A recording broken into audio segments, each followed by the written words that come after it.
Orgasmic enlightenment, where the sexual and spiritual come together. I'm Kim Anami, and I'm a holistic sex and relationship coach and a vaginal weightlifter. In this show, we explore all things intimate. I believe that our sexual energy is life force, creative energy, and we can use it to shape our worlds, strengthen our relationships, and self-actualize. I blend the most avant-garde information from neuroscience, ancient sexual practices like Tantra and Taoism, to renegade wellness modalities to show you how to create gourmet sex in your lives. Come one, come all. Cervical versus clitoral orgasms. No comparison. But let's compare them anyway for fun, so I can explain all the differences to you and why I wouldn't even bother with clitoral orgasms and spend the rest of your days having cervical ones. And I mean that. If you never had another type of orgasm ever again, and you only had cervical ones, you'd be set for life. I mean, I'm all about a smorgasbord of the full orgasmopedia, anything from nipplegasms to analgasms, kind of like a mood thing, right? And that mood and medicine that you choose what you want based on the energy state that you're in. However, the cervical orgasm is the queen of them all, and it will take care of everything else in its wake. So this was the first orgasm I ever had. And at the time, I didn't know anything about different orgasms. I never had read any kind of instruction. Most all of my sexual learning has come through being in bed and being with myself, being with my partners, and having hunger and curiosity and a faith that somehow this path of sexual transcendence, which is how I see it, and makes sense then that the cervical orgasm was the first I had, that it was worth pursuing, that there was something really deep and profound and sacred and transformational in there that was worth me putting my time and energy into. And this is why we are here today. This is why I'm here on this podcast, because I had the cervical orgasm. So that set the bar for what sex is meant to be and what it's meant to do for you. You know, I came out of this experience feeling fully, well, there's two elements to it. All right. So, you know, in the moment, I felt like an altered state of consciousness, high, blissed out, euphoria. So all of these physical bliss, full body bliss sensations that went far beyond just a genital pulse. And there was that, but then there was this sense of this portal opening into other states of consciousness. And at that time, the reason I'm using that language is because at that time I was exploring this concept of other states of awareness. And most people obtain those through drugs, but I was looking at ways that one might do that otherwise, right? So whether there was this film I'd actually watched called Altered States with William Hurt, and they were using a flotation tank. They actually might have been using drugs and the flotation tank. I can't remember exactly. It's been a long time. Meditation, you know, this idea that we could get there on our own, which was far more fascinating to me. And then I had these deep sexual experiences where I did indeed get to these places, but never thought, I guess I had some intuition that there was something powerful there, but I never thought of them that they were going to be that, right? Some way of attaining higher states of being, but they were. So I remember leaving, going out into the world after this experience and feeling more calm, more confident, more self-assured, completely without any sort of inhibition, right? Just so in myself, so grounded within my body, but loving being in my body, loving being myself, that something had been shed, right? Like any of the, I call it civilized notions. One of the terms people like to use these days is rewilding. And I used to call it decivilizing, when you remove your superimposed defense mechanisms, personality traits, responses that are born out of some kind of trauma or, moving away from the true self rather than further into it. And my experience with this orgasm is that it always brought me then further into my true self without trying to, right? It's not that you're trying to be really confident. You just are. You move out into the world like, I don't give a fuck. No, I'm unfazable, right? But with a real strong surety within you. So that was the first experience I had. And I mean, it's like, I guess that was an orgasm, right? And then I'd read about Freud describing the deeper vaginal orgasms in women as being the mature woman's orgasm. And the more I explored and learned about sexuality, and eventually, I think it was a few years later, just stumbled upon a clitoral orgasm. And I was like, oh, well, this is interesting. It's kind of fun, like eating a dessert square, or a candy bar. And you're like, oh, it's like a real immediate kind of high. And then that's it. Nothing deeper, just kind of fun. But I was like, well, whatever, that's interesting. But, this other experience I have, that's what it's all about. I mean, the way people have described it, and I would even say, and the way that I felt it over the years, is that this substitutes as therapy, doctor's appointments, psychedelics. We've got gen sets and chainsaws. I'm on I'm on a remote island right now. And so you would think that it's all silence and ocean waves. And it actually is most of the time. The irony is right now, there's the odd chainsaw going off in the background. So we work around these things. So basically, like it became this method that even though I'd studied a whole variety of different healing modalities, even early on in my teenage years, I began exploring meditation, herbal medicine, homeopathy, different therapies, transpersonal psychology. I'd done a lot of reading about different psychological mechanisms. So the idea of a peak experience and Maslow's hierarchy of needs, self-actualization, all that language really fit what I was going through in these cervical orgasms. So once women have these, they don't go back to the clitoris. Why would you, right? It's like if you had your own private Michelin star chef cooking food for you every day, and then you're like, I'm just going to nip out to McDonald's and get myself a cheeseburger. Like, maybe you would once in a while, just for the heck of it, but no real need, right? When your major needs are taken care of in a much more elevated fashion.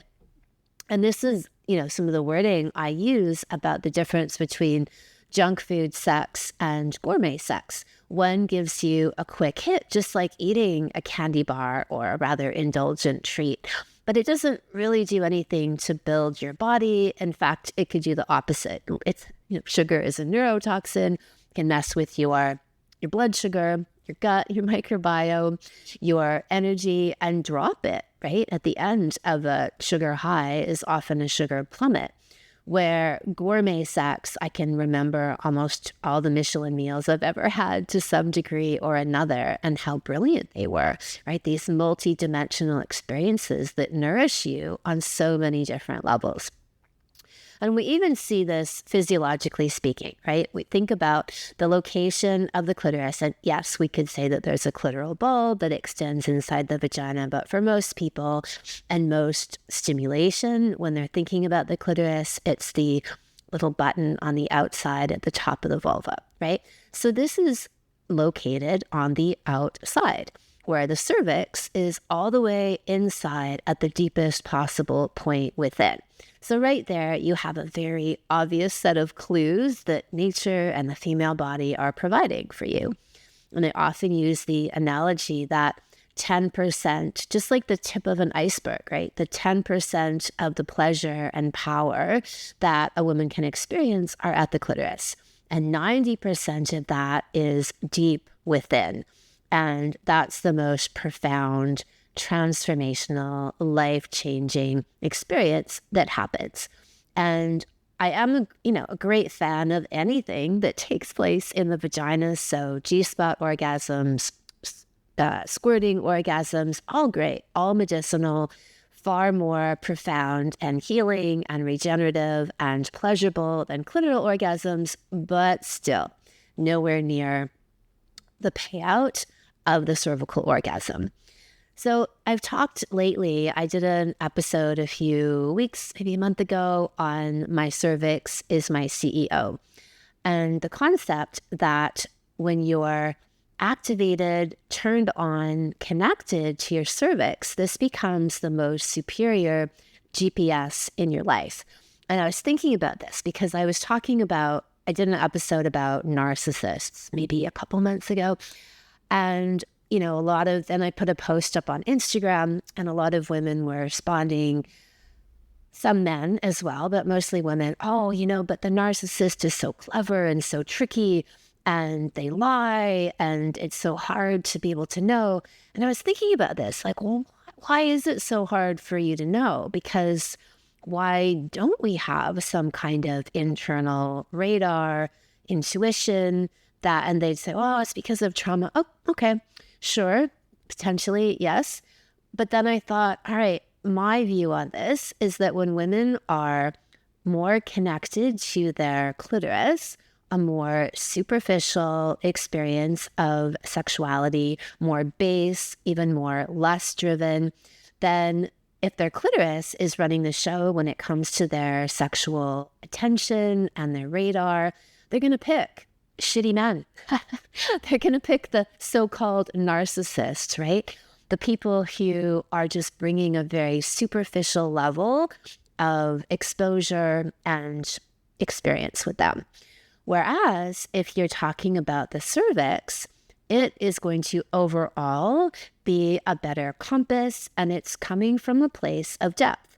And the cervix is connected to the heart. The heart reflexology point in Taoist philosophy is the cervix. And so this also means that for you to experience cervical orgasms, you need to be connected to the heart. If you're not, if you come with anything less than an open heart, that frequency will not be able to penetrate, connect to, open in the cervix. So cervical orgasms don't happen in the domain of casual sex. They don't even happen in the domain of a long-term relationship where there are a number of blockages in the space between the partner, right? The heart, the cervix is the ultimate litmus test of the energy here is clean and clear and high frequency love. What's the highest frequency? It's love. So when that is in the space, the cervix, the heart open and they receive, right? They let in. Whereas the clitoris is like, oh, I could take what you're offering, porn, vibrator, some cheap fantasy, someone who might be a bit titillating, but isn't really offering depth. And you in turn are not receiving it in a deep way. So people operating from a clitoral GPS are going to be picking people who aren't that good for them, like candy bar versions, right? Junk food versions. Whereas if you're operating from cervix, overall, your decision-making is better. It's the ultimate bullshit detector. And this is why, as well, I am such a big proponent of women listening to their vaginas, listening to their lubrication, and making their decisions from that place rather than smothering on the lube. And some women have said, okay, that they could get turned on by the clitoral stimulation. Like, let's say a guy who maybe isn't ultimately that good for them and they get wet anyway. Then I would say, well, use discernment. Are you getting clitoral wet or are you getting cervical wet, right? Because, yeah, we could be titillated and aroused by certain qualities or experiences, or even, this is another deeper topic and tangent, but a chemistry showing you that there's something to learn with somebody. But ultimately, if both people don't show up to do the work and the play and the deeper journey in a relationship, sexually, emotionally, then it doesn't matter. Chemistry tells you there's something here, but then both people need to show up and commit to that process of exploring and learning. Another difference that I would say distinguishes them is if you're living a more clitoral-led life. I put up a post not too long ago on my Instagram about the sexual NPC playbook, and I was saying that the NPC orgasm would be a clitoral orgasm. And NPCs, it means non-player character. It's this video game analogy of these kind of space fillers. And I would go further to say it's people who don't really think for themselves, and they're very susceptible to programming. And the difference would be someone who's more cervically led is more sovereign, autonomous. They're led by their inner guidance. And an NPC eats up all the propaganda and information that is blasted out to them. They don't really think about it. They just gobble it up from any so-called authority. If it's an authority, even a manufactured one, that's enough for them. Where cervical-led women, I'd say, have more of a sense of what's their deepest inner truth, or even we could say a direct highway to divine inspiration, right? If the cervix is connected to the vagus nerve and this channel that runs all the way up through the heart and the crown chakra, these themselves, right? We talk about the heart. Bruce Lipton and the Heart Math Institute have talked about the assessment capacity of the heart. If you can tune into the heart and the idea of vibes, then you have a much more accurate assessment of people, of situations around you. And same thing, if you have your spiritual eyes open and you're connected to this more cosmos aware place, you have better information, right? Than basic NPC swallowing propaganda kind of stuff. So let's see, other differences would be that clitoral orgasms are very temporary, they're very fleeting, you have this burst of pleasure, whereas a cervical orgasm, the impact of that, the energy of that sense of bursting euphoria and flow, the waves of that can last for hours and even days. I'd say that when you're with a really meaningful partner, and you're in an extreme, even, higher than average state that is required for these orgasms, they'll last for days. They will be super fuel that power your entire life. So one changes your chemistry temporarily, right? Clitoral orgasm, you get the requisite neurotransmitter and hormone pushes from that, like dopamine, oxytocin, serotonin.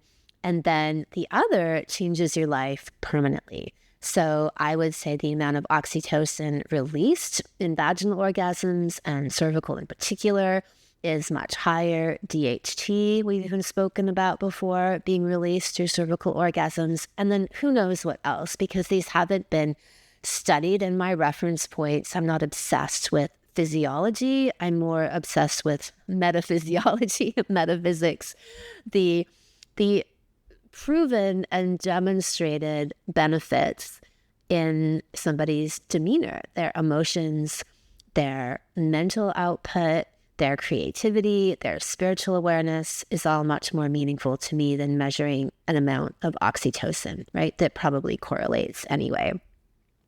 So the price of admission is very different as well.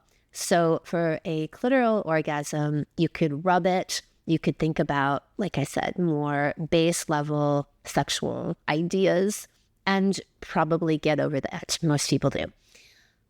The cervix requires courage. You hit a point in your ascent to a cervical orgasm where you have to jump into an abyss. You're required to let go, open, release control, and toss everything into the fire. And if you're not able to do that, then you'll never get there. And so part of the work that we do in all my salons with women is helping them to be able to do this. Because when we really get into an analysis of it, women will often say they got to this point and then they got scared and then they pulled back. And it might happen so quickly, so suddenly that you're not even conscious of it. But the more women study this and they practice it with this awareness, they'll find that there's a precipice that shows up and they either jump or they don't. So yeah, it's almost like the clitoris can fib and lie and play a game, but the cervix cannot, right? It's the ultimate litmus test of how present, how open you really are. One is, I could say, even about going more unconscious. The clitoris could take you into more dissociative states more easily, fantasy, quick jerk-off sessions using porn. Nobody jerks off to porn while they're stimulating their clitoris. The cervix, or when they're stimulating their cervix, rather, the cervix would not allow this. It won't respond. It'll have zero interest. It'll just be like, get this shit away from me. Why are you bringing terrible? This isn't even a gift. You're bringing me garbage. Bring me a gift. Bring me true devotion, and then I will open up to you. So note here, if you do not have a cervix, all of these experiences in the cervix are still open to you. Now, part of the healing, I would say, and being able to then realize these experiences is to figure out, okay, well, what led you to such a level of disconnect, dissociation, being cut off from your cervix, from your sexual self, that it was literally able to be cut off in the physical, right? So that is a big focus of the healing work that we do, whether you have a cervix or not, within my salons, and especially the Well-Fucked Woman Salon, is to figure out what is standing in your way, right? What is blocking the path to this pure expression of pleasure, of intuition, of cosmic connection, that you need to be that cleansed. It's like when people purify themselves to go into a temple, right? You wash, you bathe, you put on special clothing that you don't just wear day to day. You bring offerings. This is such a thing in Bali. Anyone who's been to Bali, spent time in Bali, you see this all the time, and it's so beautiful, right? Such a reverence to enter into the temple with the most pure spirit and heart is the way to get there. We could say that the clitoris is sexual poverty, and the cervix is multimillionaire, endless abundance. The cervix is the multiplier, right? We're working with womb energy that nurtures, that grows, that expands. It literally channels and births new life. The clitoris is more of an energy leak and a depletion. I do have certain protocols that I teach around harvesting sexual energy that you can make clitoral stimulation energizing, but typically it's more of a leak, right? Vaginal orgasms build worlds, and the clitoris is more of a drain, a leaky drain. So we're, using the clitoris as a rev up, a warm up, a stepping stone to go into the vagina, sure, no problem. But we want to know for absolute sure that these are not the ending place. This is where we can potentially start the journey with some warming up, like an appetizer, but this is not where we live. So any so-called sexual expert or doctor or OBGYN who tries to say that all orgasms are clitoral orgasms and the vagina has no sensation, the cervix has no nerve endings, they're totally, completely full of shit. Not only are they full of shit, but they're revealing to you that they have never deeply explored their own bodies, right? Or if it's a man saying this, he's never deeply explored a woman's body, because if he did, he would know, right? He would know that all of the majesty lies within, and it lies at the crown, at the throne of the cervix. So here are a couple of our all-stars talking about their experiences going from clitoral to cervical orgasms. First, we have Lucia, and this is from the episode Clitaholic, which is what we call them in Anami Land. Clitaholic to cervical orgasm superstar. Well-fucked all-stars. since I was a kid, I loved pleasure. And at 13, I discovered my clit and I became a clitoholic. A clitoholic is someone or me who focused strictly on clit stimulation and clit orgasms. I could have up to 13 a day, no problem. I would rub them out anywhere and anywhere that I could.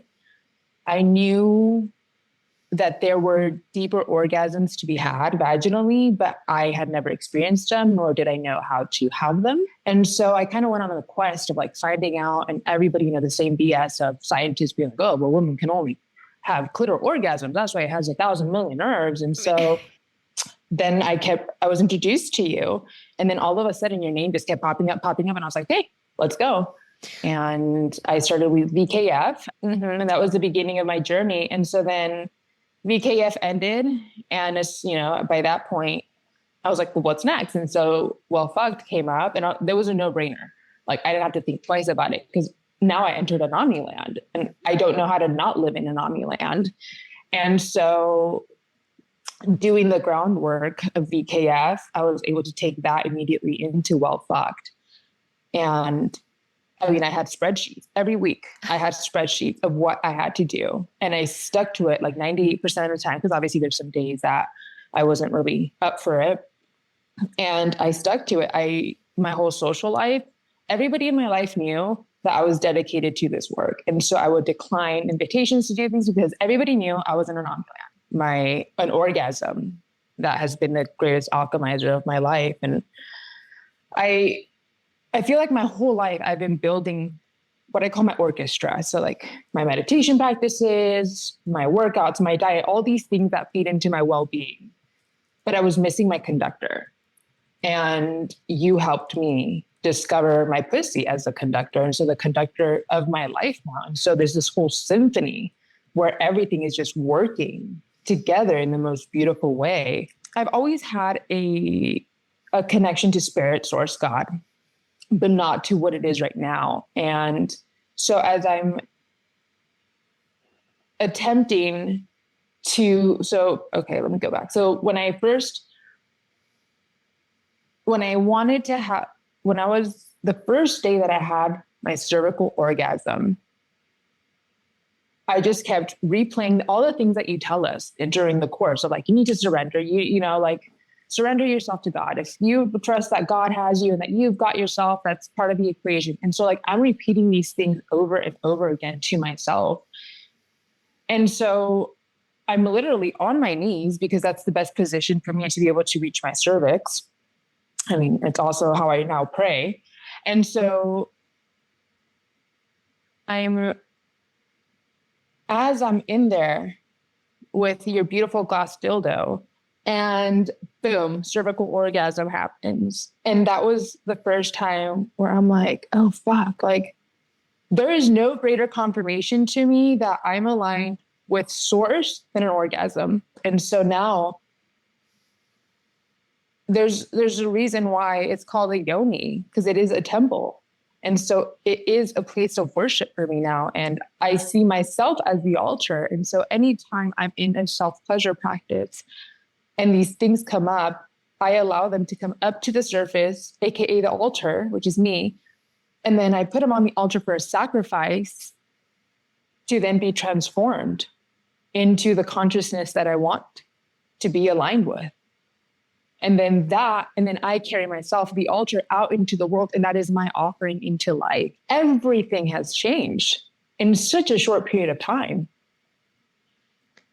And I'm vibrating I'm in this perpetual simmer of ecstatic bliss.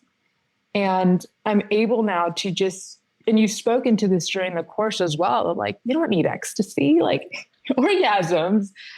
And not only after my cervical orgasms am I like literally rolling around my bed, just like being like, God, I love you, and just like touching my sheets like I'm like if I was on drugs. But now I'm able to live my life in like a microdose version of this all day. And there is times during the day where I catch myself going into this like overwhelming, just state of being where I'm like, oh my God, I think I'm just going to orgasm on life because everything feels so fucking good and overwhelmingly beautiful. And I'm making love to life and life is making love to me. And I'm just fucking it all. And it's a whole new world that I'm existing in. And I love it. And here is Sarah from the episode 5 Steps to Cervical Orgasms. Well fucked all stars.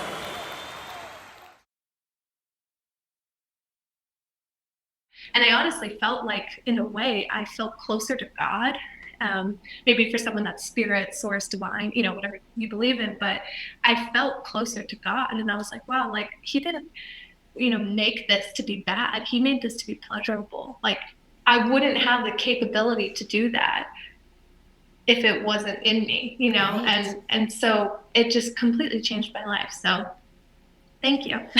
It's kind of interesting because I remember when I first learned that they were even possible, because I didn't even know I had a cervix until I was like 19, 20 years old, because all I was taught was I had a vagina. So I didn't know any anatomy on that.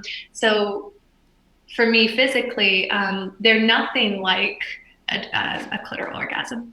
Clitoral orgasms, for anyone listening, they kind of remind me of like when you walk up like a little 15-foot ledge and then you like jump off like a 10-foot waterfall and it's like, woo, whereas, and then like it's done, like goodbye.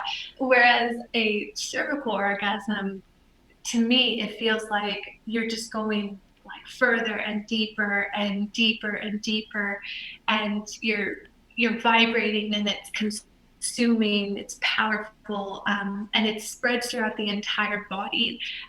It's like this orgasmic, spiritual, enlightening, intense, but also safe in a way climax, and it lasts longer. For me, I've had them last for hours at times.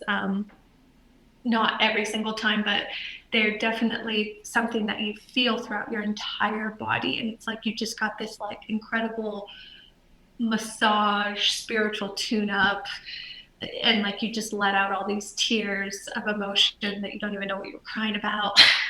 And it just feels incredible. I've never had anything feel like it. So it's kind of hard to compare it to something else because it's not like anything else. And I just always, every time I have one, I feel healed. I feel like everything's going to be okay and everything is safe. But it's not like a clitoral orgasm where it's centrally located to the vagina. It's literally just like inside out, every fiber of your being, all your cells, your hair, your eyelashes, everything. Does that make sense? Clitoral orgasms, I think they're good for like when you go and visit in-laws and like family members who are kind of annoying, and you're like, okay, there's no, because I don't do drugs or drink or anything. So I'm like, okay, I'm not going to, go smoke a cigarette. Let me go to the bathroom and like touch my clit for a minute. And then like, okay, now I have like a little bit of a way to mentally process being around these annoying people. But that's, I think, what they're good for, in my opinion. One more thing I'll say about cervical orgasms before we get into some direction for having them would be their capacity for you to create your life. And I talked earlier about the womb as the ultimate builder, right? The womb, the cervix are the channel for life to come into this world. This is where this incubation space where we take things in and then we build them and then channel them out into the universe. And indeed, we are a conduit for this portal between worlds. That's this women do that, right? That is our innate essence of what we do. So the more you're connected to your very essence, to your cervix, to your reproductive organs, you're tapping into that energy constantly. And, I look at my entire life, the business that I've built, and this all comes from my vagina and specifically from my cervix, because I have what I would say this greater viewpoint, capacity, confidence, inner connection, and flow to bring out the highest states of information that I can access within myself and the ethers, and then bringing that out into the world and loving the creative process, right? Thoroughly enjoying that. I mean, I think of myself as a teacher, a healer, and an entrepreneur, a business owner, and a creative, right? I think of myself as a creative artist and the way that I love to communicate this information, present it to the world, package it in ways that are funny, provocative, stimulating, and still getting the messages across that I want to. That's an art, right? And that's one of my most favorite things about looking at this work and how I communicate it, but then also the art of building your entire life. I'm sitting right now, as I mentioned, on a remote island. I'm on a surf trip right now. One of my big passions in life is becoming an excellent surfer, like technically excellent. So I'm 55. I'm out in serious waves. I'm often the only woman out there. And surfing, I know last week I was out on a wave with one of my surf heroes, somebody I follow already on Instagram, and was picking off these serious waves, catching them, making them paddle back after the biggest one that I caught. And then one of my surf heroes said to me, "Oh, sick drop. I think you just made my month." So I'm here doing things and creating things with my vagina, working with this energy constantly as a co-creator of my universe. Very, very aware that the more I'm in touch with this energy and I'm opening up this super highway, right, this channel between worlds of this potent procreative energy, that then is my responsibility as a human being to co-create with this energy and to paint it all through my worlds. So my business, my body, my brain, my creativity, my surfing, all of that benefits from this connection and high level, cervical level connection. Okay.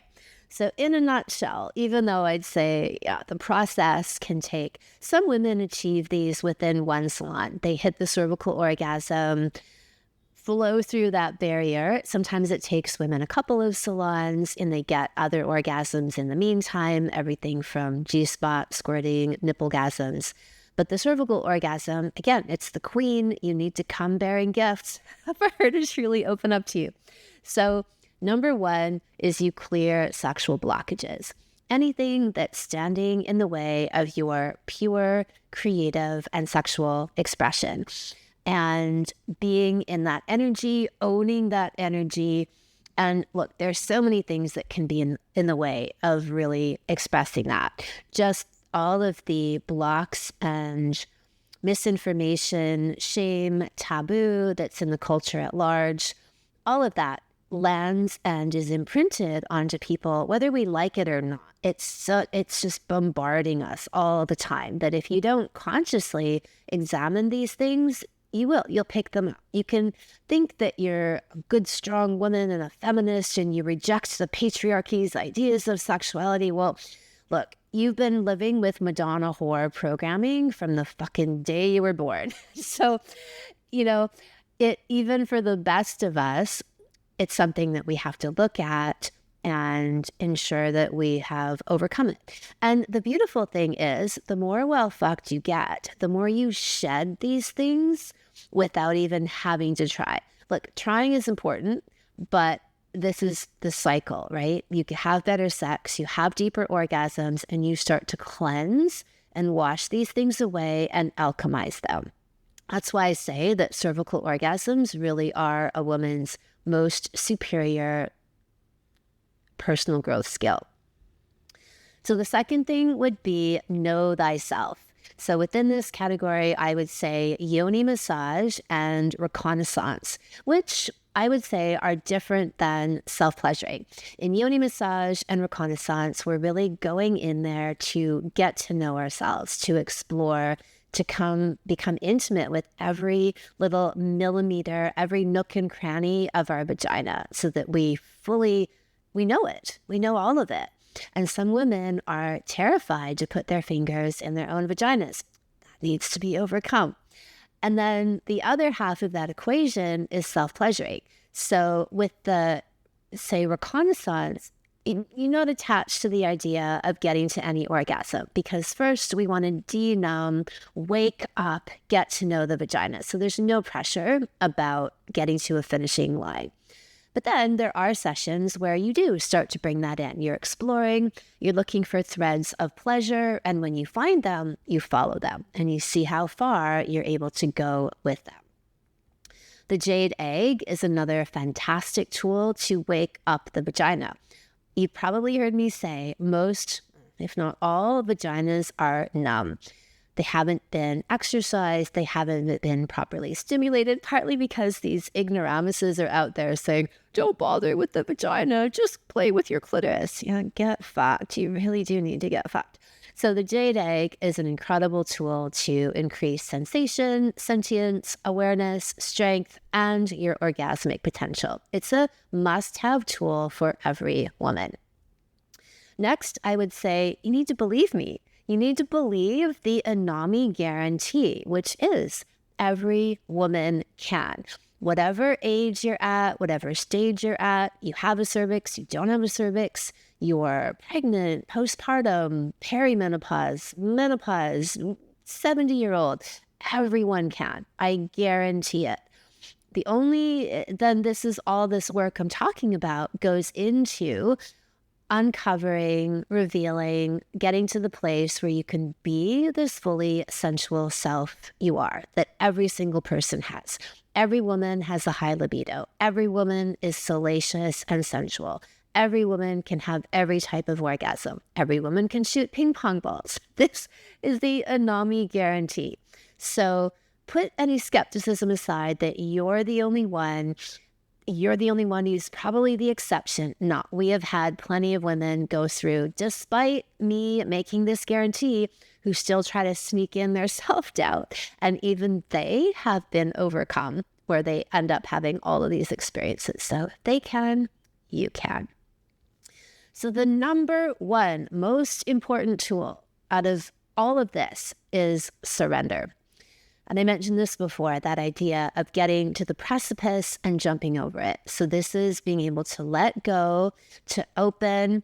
If anything is in your way, you will not get there. You have to be willing to toss it all into the fire and let everything go. So this act of stepping or jumping or hurling yourself into the abyss is what allows you to transcend, right? Think about that, the phrasing of the little death and rebirth, the French phrase for orgasm, le petit mort. That always spoke to me because that very early on described that cervical orgasm, those initial experiences for me, which really were like this ego death and a true self birth, right? Emerging out of those experiences. So this is the biggest price of admission, is that willingness to surrender all of it. And the thing is, you're only surrendering your shitty parts. You're surrendering your defense mechanisms, the mutations you've taken on, the skewering of yourself, the facades that you've put on over the years. That's the only things that you're getting rid of, right? And good riddance. Who wants those? They are an interference, but they can feel scary, right? People build these walls for a reason. And so this is the big journey of getting to these orgasms. If it was just about a sexual position, if it was just about the way you thrust a dildo, then everyone would be having them, right?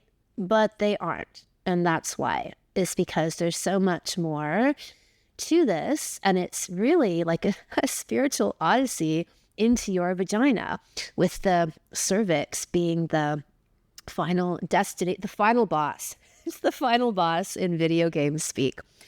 I mean, are there some sexual positions that are more helpful? Sure.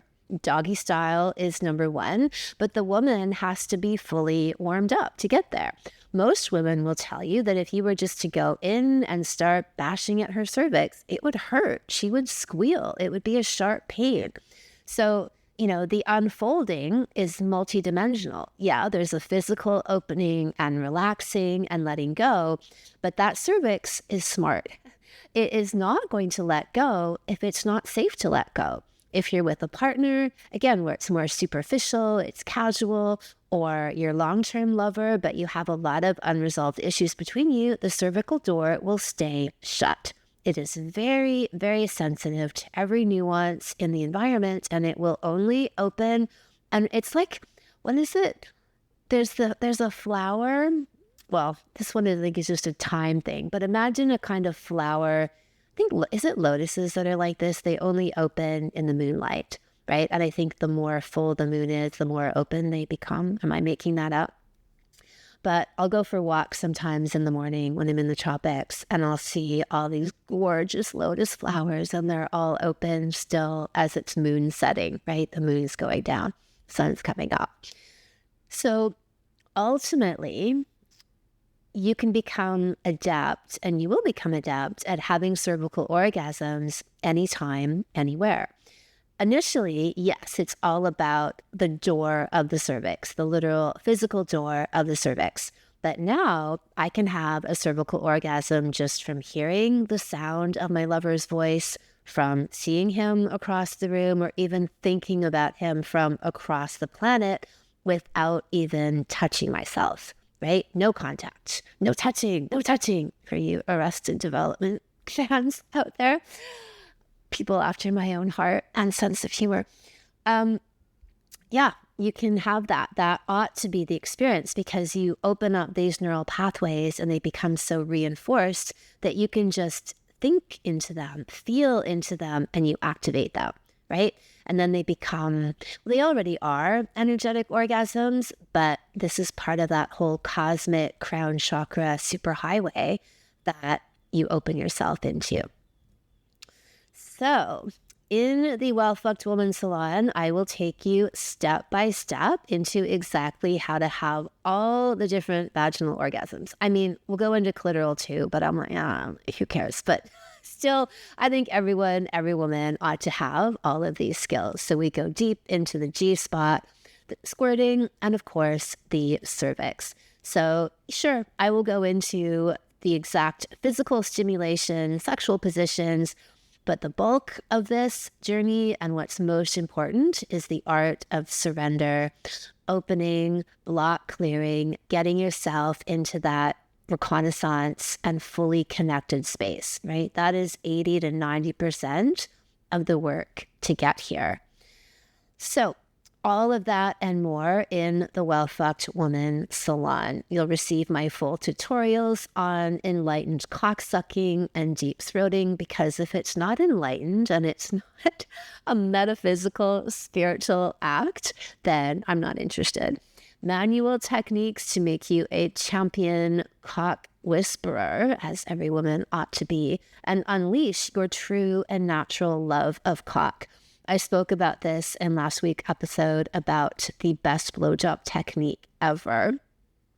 Self-pleasuring 101. So exactly what I mentioned before is that self-reconnaissance journey to get in there, to know thyself, and to map out all of your pleasure zones.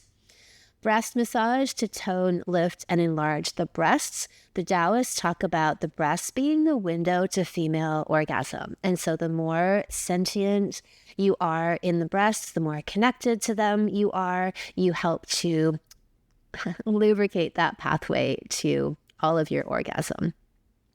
And then speaking about how to convert sexual energy, well, showing you how, into creative energy.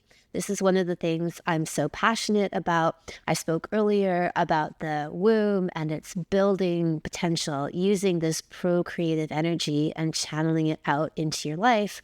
That's what we're meant to do with it. And to heal yourself with it, right? Is that this becomes not only the creative energy you expel out into the world, but you learn how to then use it within your own body to heal, rejuvenate, energize yourself and your partner. You exchange that energy with each other.